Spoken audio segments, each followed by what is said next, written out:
Otoño en mi pueblo, Mercedes Corrientes, cuchillos de escarcha le hincaron al sol. Poncho de los pobres, roto soy muriente, que se va del Garzas por la Juan Pujol. Nuestro viento norte, muchachón ardiente, que fue a las Malvinas, casi enloqueció. Y anda por las calles, silbando sufriente, el chamame triste de su corazón.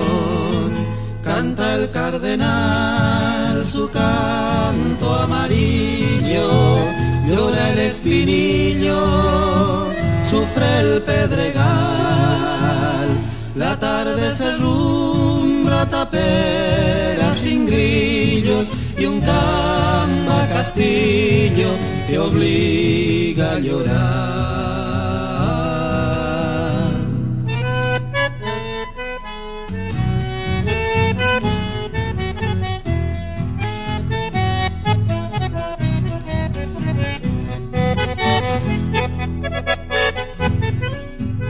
Llegó el 3 de mayo y el alma creyente de mi pueblo humilde se vistió de azul para el homenaje sencillo y ferviente con que veneramos a la Santa Cruz.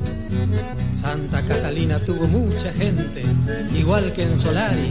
San Antonio vio como todavía correntinamente nos sentimos pueblo yendo en procesión.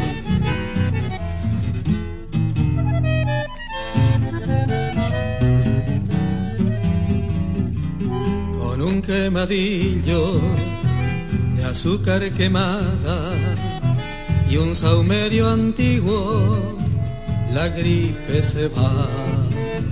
Mientras ñaje nocha de hila callada, el recuerdo largo de su soledad.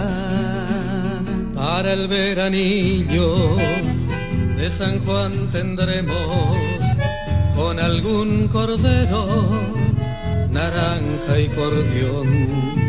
Porque a tu novena, Boquerón sabemos, se suma la gracia del rubio Godoy. Canta el cardenal su canto amarillo, llora el espinillo, sufre el pedregal. La tarde se rumbra tapera sin grillos y un camba castillo te obliga a llorar. Otoño es tristeza de ser peregrino, hace falta un vino y un vino cantor que junte las ganas y trence un camino buscando el destino de un tiempo mejor.